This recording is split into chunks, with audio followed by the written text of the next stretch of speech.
Quinoa খিচুড়ি বানাতে আমি এখানে নিয়েছি সেদ্ধ করা কিনোয়া আর নিয়েছি সিজনাল ভেজিটেবলস যেমন বিনস, মিষ্টি কুমড়ো, ফুলকপি, গাজর, ক্যাপসিকাম।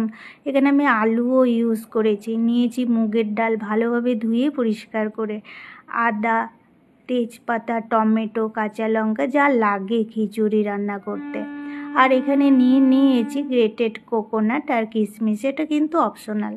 কড়াই গরম হয়ে গেলে দিয়ে দিয়েছি 2 চামচ মাস্টার্ড অয়েল, সমস্ত সবজি দিয়ে দিয়েছি, জিরে তেজপাতা ফোড়ন দিয়ে দিয়েছি।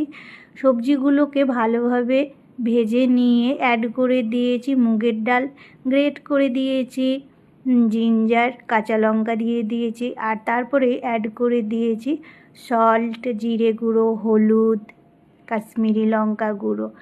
সব মশলা, সবজি, ডাল ভেজে নিয়ে জল ঢেলে দিলাম, তারপরে ঢেকে দিলাম সবজি ডাল সেদ্ধ হয়ে যাবার জন্য।